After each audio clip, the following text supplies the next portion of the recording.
Etika ketika berhubungan dengan orang lain. Yang pertama, harus sopan. Jangan gonyak-ganyuk ngeling semi.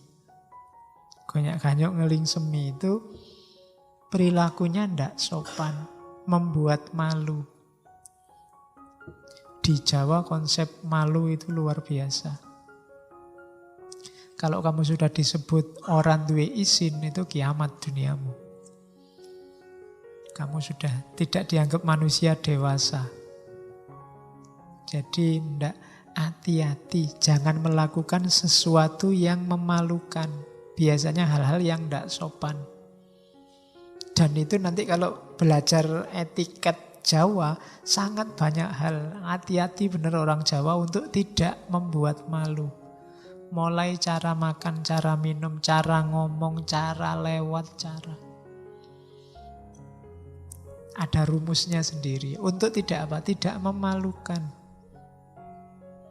Ngomong aja kan ada levelnya. Mau nguku, mau kromo inggil.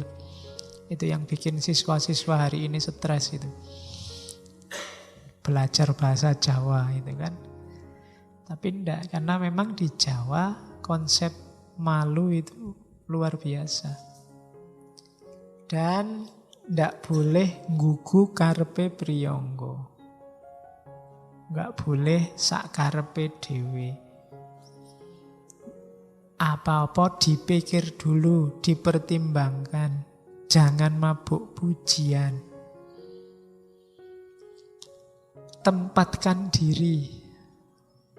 Patuhi tatanan negara, angger-anggering keprabon. Oke, terus saya agak cepat, wis 9:30. Kemudian, kalau tadi ya aspek pasifnya, aspek aktifnya apa? Bangkit, ajur, ajer. Pandai bergaul, kalau diajak omong menyenangkan. Kadang-kadang basa-basi tapi basa-basinya menyenangkan. Mengenai tiasing lian. Karena ada orang itu ditonton, kita males. Diajak ngomong, tidak penak sama sekali. Dari mana mas? Dari belakang. Mau kemana? Mau ke depan. Nyebeli tenan.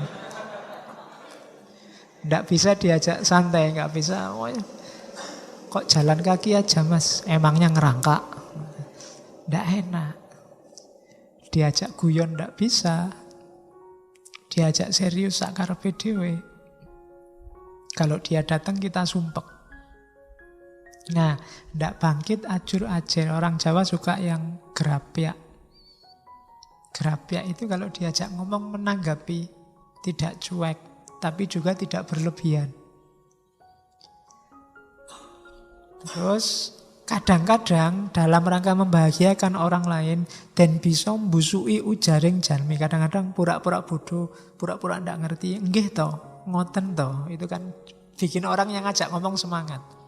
Daripada diajak ngomong, "Alah wis tahu, wis ngerti." Ya kan? Kadang-kadang kan kamu gitu aja. "Alah wis ngerti, wis rasa diteruske." Wis tahu. Itu kan ndak enak. Kadang-kadang kamu harus pura-pura, "Oh iya toh, baru tahu saya padahal ya wis ngerti." Itu kan lebih menyenangkan orang kayak gini. Bisa mengambil hati.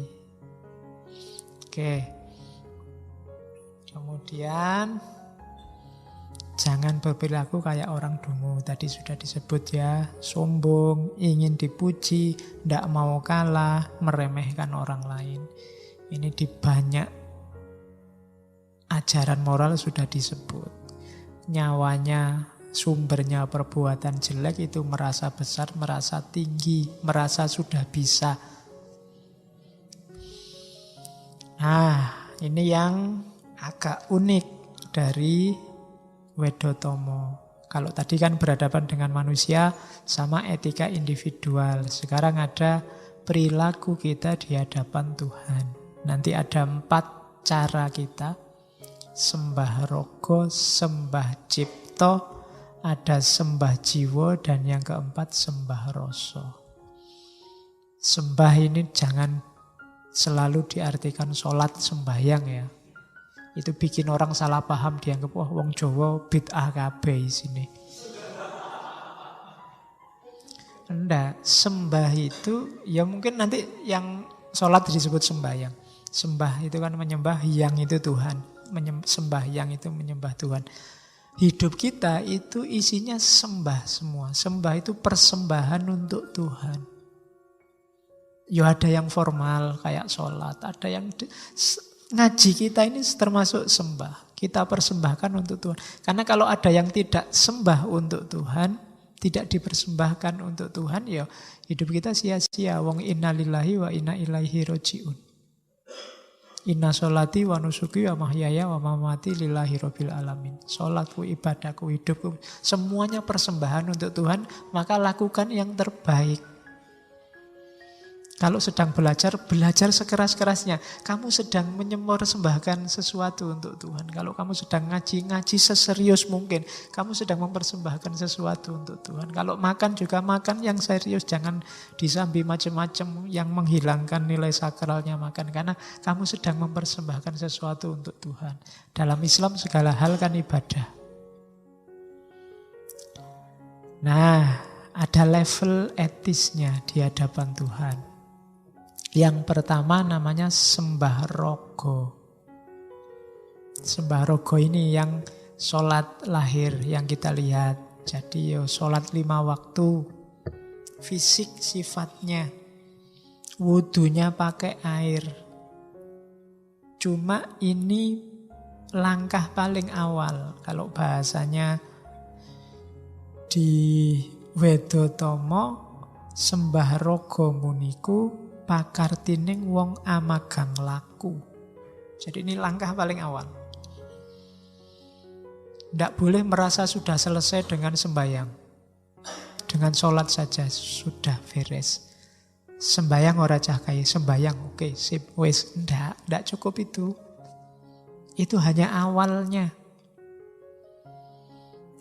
Perlu masuk ke dalam namanya sembah cipta. Atau kadang disebut sembah kalbu. Kalau ini yang sholat batinnya.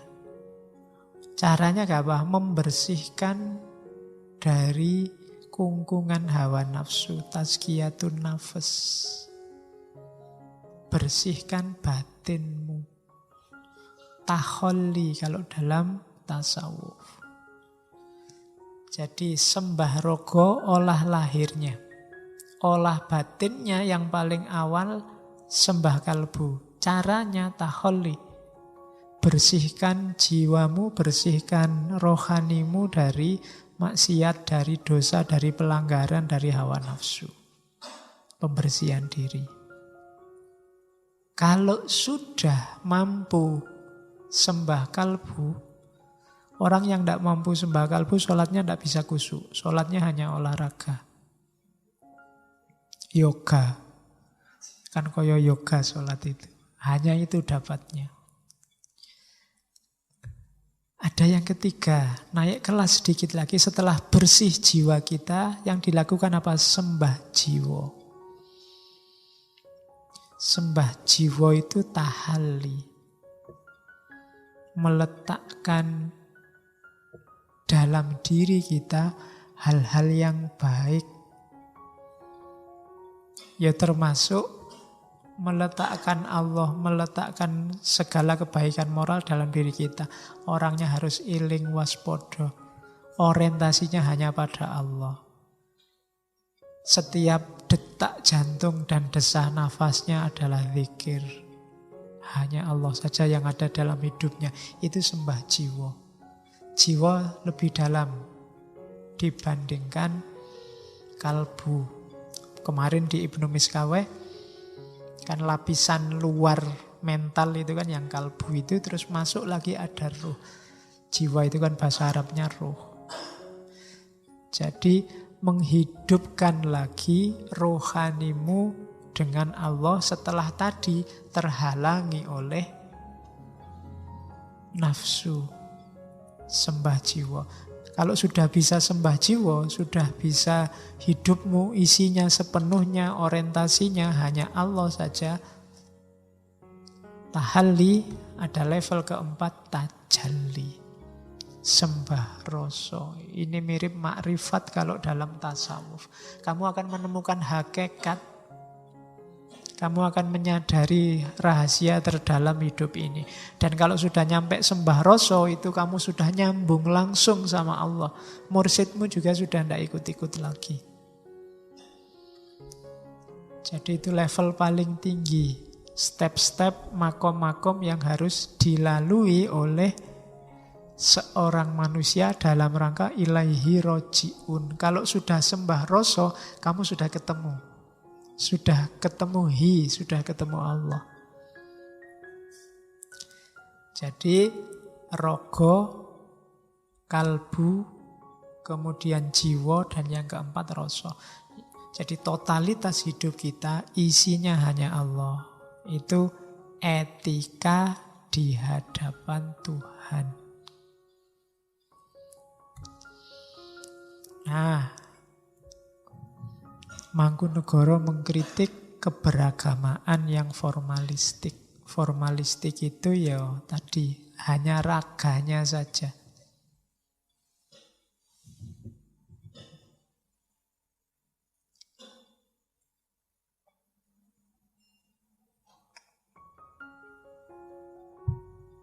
Niru Nabi iya, tapi fisiknya saja dan untuk pamer.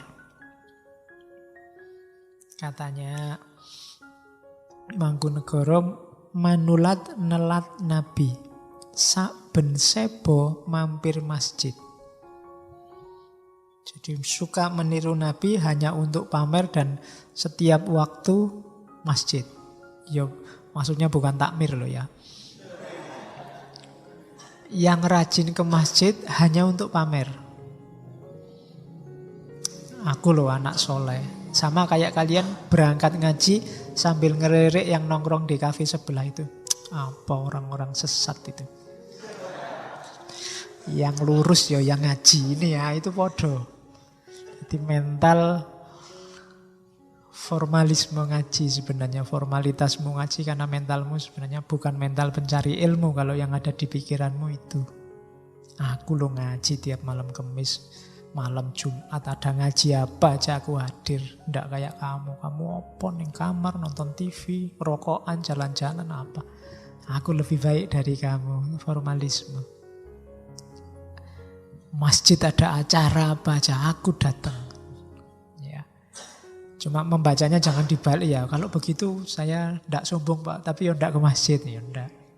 Karena step paling awal itu sembah rogo. Iya ke masjidnya, tapi isinya jangan cuma pamer. Terus ini kritiknya lagi. Anak muda semacam itu hanya berkutat pada syariat dan tidak sampai hakikat. Anggung anggubel sarengat. Ya orang Jawa jangan disuruh baca ain. Syariat jadi sarengat. Saringane tanden weruhi. Jadi berkutat dengan syariat tapi tidak ngerti hakikat. Tidak ngerti apa tujuannya syariat. Kayak orang sibuk mengumpulkan duit, tidak tahu kalau duit itu cuma alat. Syariat itu kan jalan alat kita. Untuk apa? Untuk ketemu Allah. Tapi banyak orang tawuran, gegeran, sibuk menjatuhkan orang lain gara-gara syariat. Itu selain tidak paham hakikat juga dia salah fungsi. Syariat dipakai jalan untuk nuding-nuding orang lain, mengkafirkan, membid'ahkan orang lain. Itu anggung anggabel syariat, saringane tanden weruhi. Jika berkhutbah berirama dandang gulo gaya palaran. Kalamun moco khutbah lelakone dandang genis. Suara arum ngumandang cengkok palaran. Suaranya enak kalau ngaji luar biasa. Tapi yo pamer. Untuk menunjukkan kedahsyatan ilmu agamanya. Untuk menunjukkan ketinggian makom spiritualnya. Untuk menunjukkan kedalaman religiositasnya. Cuma pamer. Padahal katanya Mangkunegara, mbok beragama biasa-biasa welak wis cukup. Padahal satidik wae wis cukup. Nelat kas ngepleki pekeh.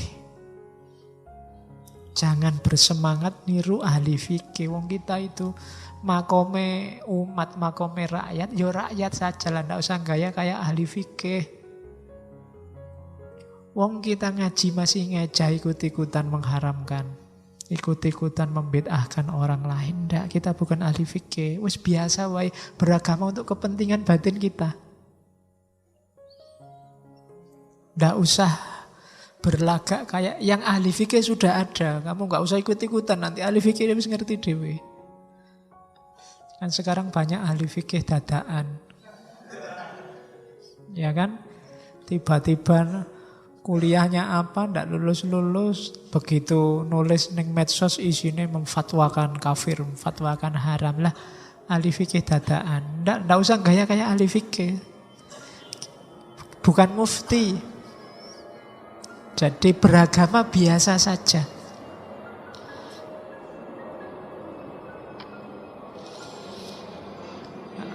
Satitik bae wis cukup. Ngerti cara sholat yang benar, ngaji yang benar, puasa yang benar, yang praktis untuk kebutuhan beragama kita, mendekat kita ke Allah, sudah. Nggak usah gaya jadi ahli fikih. Nggak usah gaya tiba-tiba beli kitab kuning fikih ala Madhaibul Arba'ah. Wong ngaji wae ra iso. Ya kan? Yang ahli fikih sudah ada jatahnya. Itu kritiknya Mangkunegara pada cara beragama yang formalistik.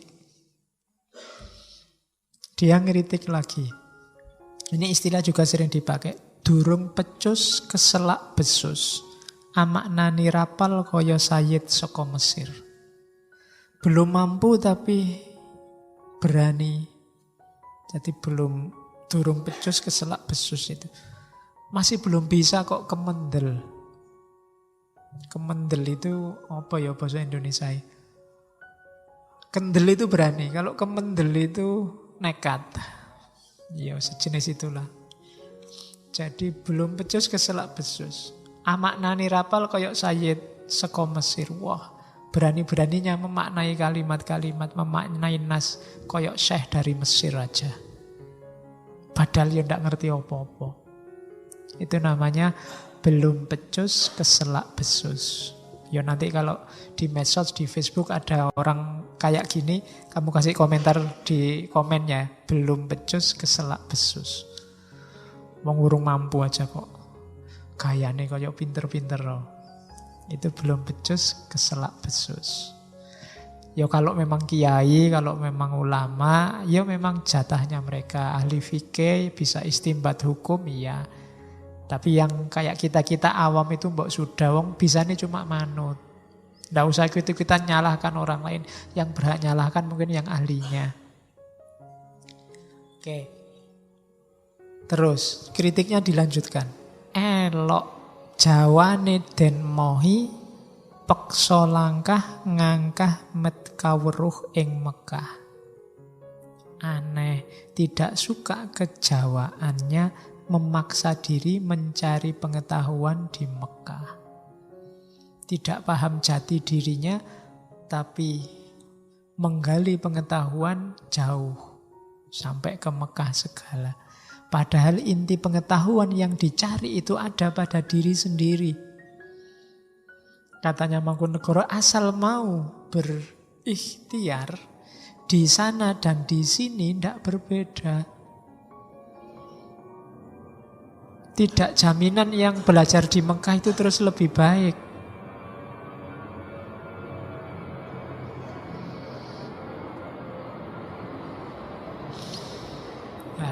Ambil nafas sebentar.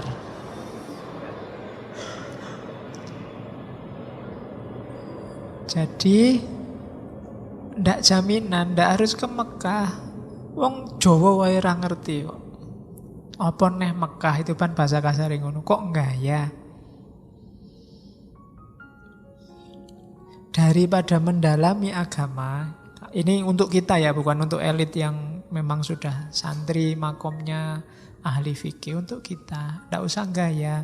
Daripada mendalami agama, lebih baik nyari nafkah ngupo bogo. Jadi berhubung ditakdirkan sebagai orang lemah, ya lebih baik mengabdi raja, tadi PNS, bertani atau berdagang, suwiting noto, tani, tanapi, agrami.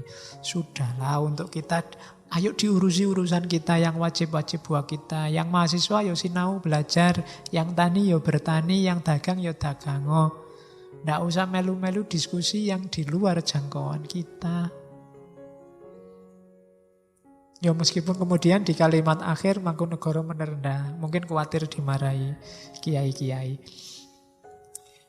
Padune wong dahat cubluk durung weruh cara Arab. Saya ngomong gini ini karena saya itu bodoh, ndak ngerti agama, belum tahu cara hidup orang Arab. Oh, ini merendah sekaligus nyindir.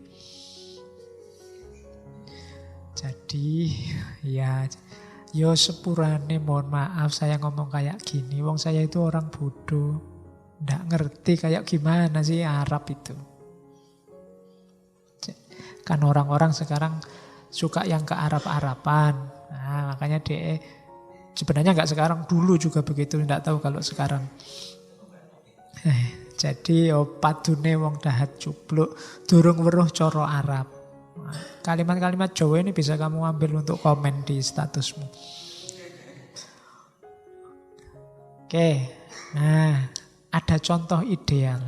Ini sebenarnya ada di bait-bait awal, saya taruh di belakang. Contoh ideal yang disarankan oleh Mangkunegara itu Panembahan Senopati yang mendirikan Mataram, yang sebenarnya statusnya adalah anak angkatnya Hadiwijaya Joko Tingkir. Cuma karena dia tekun di jalan ilmu, tekun melakukan suluk, tekun tirakat, akhirnya ketemu dan dapat wahyu ke Prabon sampai jadi raja. Jadi dia adalah model laku utomo. Panembahan Senopati itu dikenal kuat menekan hawa nafsu. Kapati Amarsudi sudoning hawa lan nafsu. Suka bertapa. Nanti kalau yang baca sejarahnya dia melakukan laku macam-macam. Dia pernah topongeli. Topongeli itu menghanyutkan diri di sungai sampai pantai selatan di Kali Opak. Jadi semetinya gitu. Pernah di satu waktu ngelakoni 3 tirakat sekaligus. Yo ngalong, yo ngidang, yo kungkum. Jadi dia ada pohon di atas sungai, dia gantung di situ, kepalanya di bawah, kungkum sekalian di sungainya. 3 hari 3 malam. Ceritanya begitu. Itu tirakatnya, khas Jawa, puasa-puasanya. Ya beberapa ceritanya sifatnya simbolik. Tapi memang Panembahan Senopati dikenal suka tirakat. Ya rumusnya kayak di awal tadi, siapa yang suka tirakat menjalani laku, ya ketemu ilmu dan manfaatnya. Sekaligus karomah-karomahnya yang diperoleh dari ilmu. Kalau sedang tidak tirakat, Panembahan Senopati itu suka membahagiakan orang lain, membuat senang orang lain. Makanya disukai banyak orang. Dicintai banyak orang. Kalau sedang tidak ada kesibukan sebagai raja, dia berkelana, mencari ilham. Dia lebih suka ketenangan, ketentraman hati. Suka prihatin, kuat mengurangi makan dan tidur. Padahal sebagai raja gampang, dia pingin seneng-seneng, pingin kawin berapapun bisa, pingin makan seenak apapun bisa, pingin tidur seneng-seneng juga bisa, tapi enggak. Dia lebih milih tirakat, lebih suka berkelana, nyepi. Tujuannya apa? Kehalusan budi, mesuh, reh kasudarman. Jadi semua yang dijelaskan di depan tadi itu derivasi dari ideal seorang Panembahan Senopati yang mendirikan Mataram. Terus, akhirnya demikianlah ilmu yang nyata, mengkono ilmu kang nyoto. Sanyatane mung reseping ati, senyatanya memberikan ketenangan hati. Bungah engaran cupluk, tetap senang dikatakan bodoh. Sugeng tias yen den ino, tetap gembira bila dihina. Tidak seperti si dungu yang selalu sombong, ingin dipuji setiap hari. Janganlah seperti itu orang hidup. Jadi inilah ilmu kasunyatan, ilmu nyoto. Bukan ilmu yang jauh dari jangkauan, tapi juga tidak mengikuti realitas apa adanya. Ada ideal-ideal yang ditetapkan. Nasihat terakhir dari Wedotomo. Oleh karena itu, rajinlah anak-anakku, belajarlah menajamkan perasaan. Siang malam berusahalah selalu menghancurkan nafsu pribadi agar menjadi orang yang utama atau baik. Asahlah di alam sepi, jangan berhenti selamanya. Apabila sudah terlihat, sudah sampai tujuan, tajamnya luar biasa, dapat untuk mengiris gunung penghalang, lenyap semua penghalangnya budi. Jadi dari Wedotomo kita belajar bahwa jalannya moralitas itu ilmu dan jalannya ilmu itu laku. Termasuk dalam hubungan moralitas kita dengan manusia yang lain, moralitas individual, kualitas diri kita, dan juga moralitas kita saat berhubungan dengan Tuhan. Mulai tadi ada sembah rogo, sembah kalbu, sembah jiwa, sembah rasa. Dan jangan terjebak oleh yang lahiriah, termasuk agama. Jangan ketipu hanya dengan lihat orang rajin sholat, rajin puasa. Karena kuncinya semuanya masuk ke arah dalam, ke arah batin. Itulah yang diinginkan oleh para leluhur kita di Indonesia. Semoga kita tidak jatuh di lubang yang sama. Karena Mangkunegoro ngomong seperti ini, zaman itu pasti ada fenomena-fenomena yang membuat beliau nulis semacam ini. Kalau hari ini yang beliau utarakan kok masih banyak yang relevan, jangan-jangan kita memang bolak-balik jatuh ke lubang yang sama. Ciri-ciri orang yang tidak pinter. Maka kita harus berusaha mulai sekarang untuk jadi orang pinter. Yang eling lan waspodo. Bisa ngambil pelajaran dari sekeliling kita dan menerapkannya untuk hidup kita.